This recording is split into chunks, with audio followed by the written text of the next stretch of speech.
जय श्री राधे कृष्णा। जेपी भारद्वाज ब्रजवासी चैनल में आप सभी का स्वागत है। मैं जेपी भारद्वाज ब्रजवासी आप सभी का स्वागत करता हूं।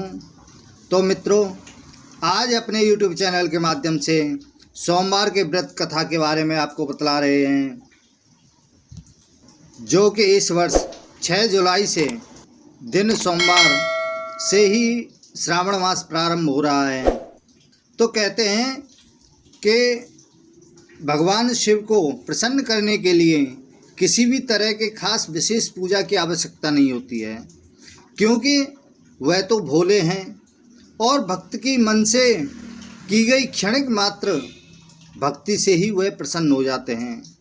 अगर आप भी शिव की भक्ति और कृपा पाने के लिए सावन के सोमवार का व्रत करते हैं तो इस कथा से भोलेनाथ को अवश्य ही प्रसन्न कर सकते हैं। वह कथा किस प्रकार है वह मैं आपको बताऊं, उससे पहले जिस किसी ने भी मेरे चैनल को सब्सक्राइब नहीं किया है तो कृपया सब्सक्राइब करें और बगल में लगा घंटी का बटन अवश्य दबाएं, जिससे हम जो भी वीडियो बनाएं उन सभी का नोटिफिकेशन आपके पास में पहुंचे। लाइक करें तथा शेयर भी करें। तो आइए अब हम सुनते हैं सोमवार के व्रत कथा। एक साहूकार था जो शिव का अनन्य भक्त था। उसके पास धन धान्य किसी भी चीज़ की कोई कमी नहीं थी, लेकिन उसके कोई पुत्र नहीं था और वह इसी कामना को लेकर के रोजाना शिव के मंदिर में जाकर के दीपक जलाता था।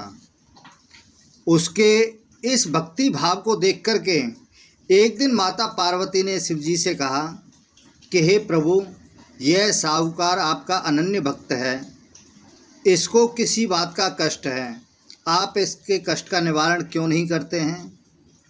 तो शिवजी ने कहा कि हे पार्वती, इस साहूकार के पास सब कुछ है परंतु पुत्र नहीं है, यह इसी बात को लेकर के बड़ा दुखी है।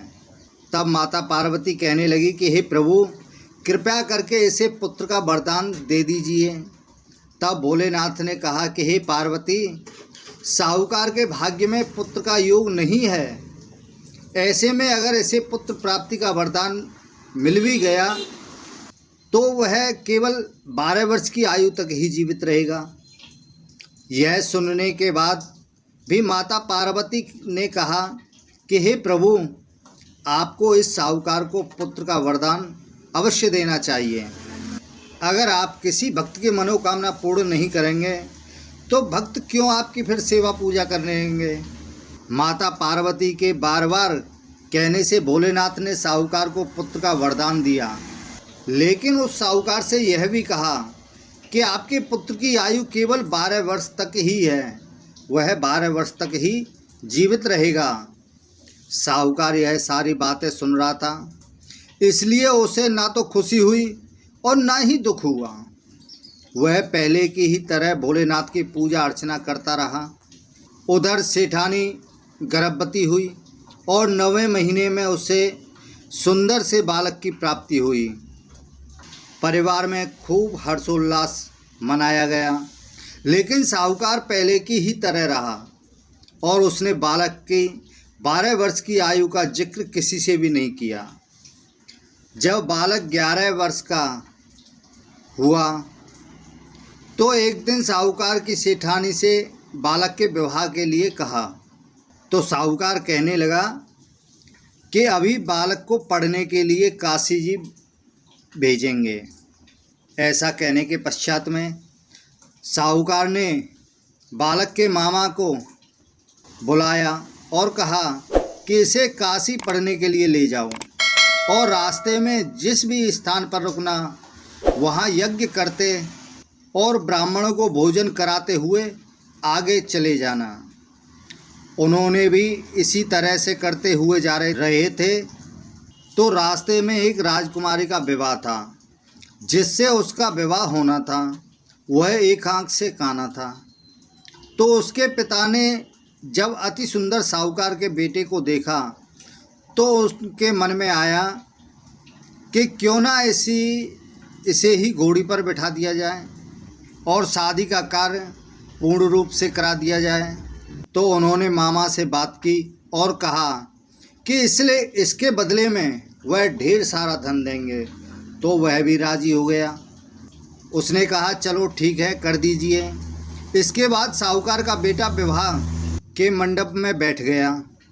जब विवाह का कार्य संपन्न हो गया तो जाने से पहले उसने राजकुमारी की चुंदरी के पल्ले पर लिखा कि तेरा विवाह तो मेरे साथ हुआ, लेकिन जिस राजकुमार के साथ भेजेंगे वह तो एक आंख का काना है। इसके बाद वह अपने मामा के साथ काशी के लिए चला गया।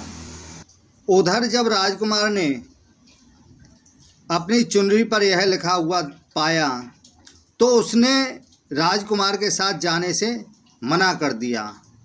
तो कहा, राजा ने भी अपनी पुत्री को बारात के साथ विदा नहीं किया। उसकी बारात वापस लौट गई। उधर मामा और भांजे काशी भी पहुंच गए थे। जब एक दिन मामा यज्ञ कर रहे थे और भांजा बहुत देर तक बाहर नहीं आया तो मामा ने अंदर जाकर के देखा तो भांजे के प्राण निकल चुके थे। वह बहुत परेशान हुए, लेकिन सोचा कि अभी रोना पीटना मचाया तो ब्राह्मण चले जाएंगे और यज्ञ का कार्य अधूरा रह जाएगा। जब यज्ञ पूर्ण हो जाए तो मामा ने रोना पीटना शुरू करूँगा। ऐसा मन में विचार करके यज्ञ पूर्ण किया और फिर उसके बाद में उसने रोना पीटना शुरू किया। उसी समय शिव पार्वती उधर से जा रहे थे। माता पार्वती ने शिव से कहा कि हे प्रभु, यह कौन रो रहा है। इतना तभी उन्हें पता चलता है कि यह तो भोलेनाथ के आशीर्वाद से जन्मा साहूकार का पुत्र है। तो वह कहती है कि हे स्वामी, इसे जीवित कर दें, अन्यथा इसके माता पिता रोते रोते ही मर जाएंगे। तब भोलेनाथ कहने लगे कि हे पार्वती, इसकी आयु इतनी ही थी सो वह भोग चुका है। लेकिन माता पार्वती ने उनसे बार बार आग्रह किया। तो माता पार्वती के बार बार आग्रह करने पर भोलेनाथ ने उसे जीवित कर दिया। लड़का ओम नमः शिवाय करते हुए जीवित हो उठा और मामा भांजे दोनों ने ईश्वर को धन्यवाद दिया और अपनी नगरी की ओर लौटे। रास्ते में वही नगर पड़ा और राजकुमारी ने उन्हें पहचान लिया। तब राजा ने राजकुमारी को साहूकार के बेटे के साथ बहुत सारे धन धान्य से विदा कर दिया। उधर साहूकार और उसकी पत्नी छत पर बैठे थे। उन्होंने यह प्रण कर रखा था कि यदि उनका पुत्र सकुशल न लौटा तो वह छत से कूदकर अपने प्राण दे देंगे। तभी लड़के के मामा ने आकर साहूकार के बेटे और बहू के आने का समाचार सुनाया, लेकिन वे नहीं माने, क्योंकि भगवान शिव ने उस पुत्र को 12 वर्ष की आयु का वरदान दिया था। तो वह विचार करने लगे, यह ऐसा कैसे हो सकता है। उसकी तो 12 वर्ष की आयु थी, लेकिन वह इस समय जीवित कैसे है। फिर भी बहुत देर तक सोच विचार करके वह उसे देखने के लिए चल दिए। जब उन्होंने जाकर के देखा कि उसका पुत्र जीवित है, तब उन्होंने बेटे और बहू का बहुत बड़ी धूमधाम से स्वागत किया। उसी रात्रि में साहूकार को स्वप्न में शिवजी ने दर्शन दिए और कहा कि तुम्हारे पूजन से मैं प्रसन्न हुआ। इसी प्रकार से जो भी व्यक्ति इस कथा को पढ़ेगा या सुनेगा उसके समस्त दुख दूर हो जाएंगे और सभी की मनोकामनाएं पूर्ण होंगी। आपकी पूजा से मैं प्रसन्न हुआ था, इसीलिए तुम्हारे पुत्र की आयु बढ़ गई है।